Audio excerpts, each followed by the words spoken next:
আসসালামু আলাইকুম। এখন শুনবেন সংবাদ শিরোনাম। ৫ বছরেও শেষ হয়নি শরীয়তপুরের আঙ্গারিয়া বালিকা উচ্চ বিদ্যালয়ের নতুন ভবনের নির্মাণ কাজ। জরাজীর্ণ টিন শেডে চলছে পাঠদান। সাতক্ষীরায় প্রতিদিন একসাথে ৬,০০০ লোকের ইফতার আয়োজন। আল্লাহর সন্তুষ্টি লাভের আশায় দানের অর্থে এই উৎসব। ঈদ ঘিরে দর্জি পড়ার বেড়েছে ব্যস্ততা, ফুরসত নেই কারিগরদের। ১০ রোজার পর আরও এক দফা বাড়বে অর্ডার। হরমুজ প্রণালীর মহড়ায় নতুন মিসাইলের পরীক্ষা চালানো ইরান। মার্কিন চাপের কাছে নতি স্বীকার না করার ঘোষণা প্রেসিডেন্ট পেজেশকিয়ানের। এতক্ষণ শুনছিলেন সংবাদ শিরোনাম, এখন শুনবেন বিস্তারিত। ৫ বছর অতিক্রম হলেও শরীয়তপুরের আঙ্গারিয়া বালিকা উচ্চ বিদ্যালয়ের নতুন ভবনের নির্মাণ কাজ শেষ হয়নি। ভবনের বেসমেন্ট খুঁড়ে ফেলে রাখায় ধসে পড়ছে পুরাতন ভবনের কক্ষ, দেখা দিয়েছে ফাটল। এতে আধা পাকা জরাজীর্ণ টিন শেডে শিক্ষার্থীদের শিক্ষা কার্যক্রম চলছে। দ্রুতই ভবন নির্মাণ শেষ করে শিক্ষার পরিবেশ ফিরিয়ে আনার দাবি শিক্ষক আর শিক্ষার্থীদের। ঠিকাদারের সাথে কথা বলে ভবনের কাজ দ্রুত চালুর আশ্বাস দিয়েছে জেলার শিক্ষা প্রকৌশল অধিদপ্তর। আধা পাকা ভবনের পিলার ধসে বের হয়ে আসছে রড, পচে গেছে কাঠ, মরিচে ধরেছে টিনের চালায়, পলেস্তারা খসে পড়ায় দেয়াল জুড়ে তৈরি হয়েছে অসংখ্য ফাটল। এমন বেহাল শরীয়তপুর সদরের আঙ্গারিয়া বালিকা উচ্চ বিদ্যালয়। গ্রীষ্ম বর্ষায় ভোগান্তি বেড়ে যায় কয়েক গুণ, অথচ দুর্ভোগ কমাতে ২০২১ সালে ১,৩১,০০,০০০ টাকা ব্যয়ে বিদ্যালয়ের জন্য একটি নতুন ভবনের নির্মাণ কাজ শুরু করে শিক্ষা প্রকৌশল অধিদপ্তর। তবে ৫ বছর পেরিয়ে গেলেও নির্মাণ হয়নি একটি পিলারও। তারা আসে কয়েকদিন পর কিছু খনন করে, এই রড টড গাড়ে, তারপরে আবার একটু কাজ করে, আবার কই চলে যায়, তাদের কোনো খবরও থাকে না। গাদাগাদি করে এক বেঞ্চে ৫ থেকে ৬ জন করে বসা লাগছে। আমরা ঠিকমতো আমাদের পড়াশোনা করতে পারছি না, আমরা ক্লাসে মনোযোগী হতে পারছি না। আমাদের ক্লাসরুমে অনেক ফাটল ধরেছে, এই জন্য আমাদের ক্লাস করতে অনেক সমস্যা হয়। আমরা সবসময় ভয়ের ভিতরে থাকি যে কখন আমাদের ক্লাসরুম বা ভেঙে পড়ে বা আমরা ক্ষতিগ্রস্ত হই। লাইব্রেরিগুলো পুরো ভেঙে গিয়েছে এবং ক্লাস করা অনেক ঝুঁকিপূর্ণ হয়ে যাচ্ছে। শ্রেণীকক্ষের অভাবে ক্লাস নিতে সমস্যায় পড়ছেন শিক্ষকরা, আর বিদ্যালয়ে নতুন ভবন না হওয়ায় দিন দিন কমে যাচ্ছে শিক্ষার্থীর সংখ্যা। যে ৫ বছর আগে বা তারও আগে আমাদের প্রায় ৫ থেকে ৬০০ ছাত্রী ছিল, আর এই বছর আমাদের ছাত্রী ২০০-তে নেমে আসছে। এখানে কোনো ভবন তো নাই, ২ থেকে ৩টা টিন শেড ভবন আছে, যেটা খুবই জরাজীর্ণ। দ্রুত ভবন নির্মাণ কাজ চালু করে শেষ করার দাবি স্কুল কর্তৃপক্ষের। ঠিকাদার কাজটি ওই দ্রুত না করে সে আস্তে স্লো গতিতে করতেছে এবং আমাদের এর ফলে বিদ্যালয়ের আমরা যে শ্রেণীর শিক্ষকরা যে রুমে থাকতাম সেই রুমটা ফাটল ধরছে এবং এটা মারাত্মক ঝুঁকিপূর্ণ। ঠিকাদারি প্রতিষ্ঠানের গাফিলতির কারণেই এই দুর্ভোগ। তাদের সাথে কথা বলে দ্রুত ভবন নির্মাণের কাজ শুরু করার আশ্বাস দিয়েছেন সংশ্লিষ্টরা। ডিলে করতেছে কন্ট্রাক্টর, যার কারণে আমাদের এই অবস্থা ক্লাস চলা একটু দূর হয়ে গেছে। আমরা ইতিমধ্যে সংশ্লিষ্ট ঠিকাদারের সাথে যোগাযোগ করেছি এবং তিনি আমাদের আশ্বস্ত করছেন উইদিন 7 ডেজের মধ্যে সে আমাদের কাজটা শুরু করবে। নতুন ভবন নির্মাণে বিদ্যালয়ে আবারও শিক্ষার পরিবেশ ফিরবে, এমনটাই প্রত্যাশা সকলের।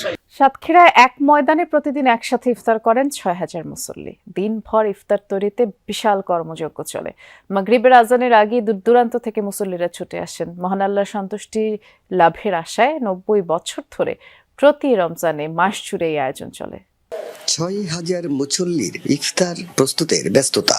কালীগঞ্জ উপজেলার নলতা কেন্দ্রীয় আহসানিয়া মিশনে প্রতি বছরই হয় ব্যতিক্রমী এ আয়োজন। আমাদের এখানে স্বেচ্ছাসেবক আছে প্রায় ৩৫০র মতো, তারা পারিশ্রমিকবিহীন তারা এখানে কাজ করে, কর্ম করে সওয়াবের আশায়। একসাথে সবাই দিন শেষে ইফতারি করে সব আনন্দদায়ক মুহূর্ত কাটানোর জন্য আমরা এখানে আসি। ইফতার তৈরি শেষে স্বেচ্ছাসেবকরা ইফতার বন্টন শুরু করেন। বিশাল ময়দানে সারি সারি গ্লাস প্লেটে বন্টন হয় ৭ পদের ইফতার। থাকে সিঙ্গাড়া, সিদ্ধ ডিম, ছোলা, কলা, খেজুর সহ বিভিন্ন পুষ্টিকর খাবার। প্লেটে সব খাবার বন্টন করে আমরা লাইনে নিয়ে বসাই দেয়। ১৯৩৫ সাল থেকে এই ইফতারি কার্যক্রমটা চলমান আছে। আমাদের এখানে প্রতিদিন ৬ থেকে ৭,০০০ লোকের ইফতারির আয়োজন করে থাকে। মাগরিবের আগেই দূর দূরান্ত থেকে ছুটে আসেন মুসল্লিরা। ইফতার আয়োজনে অংশ নিতে হাজার হাজার মুসল্লিতে পরিপূর্ণ হয় মাঠ।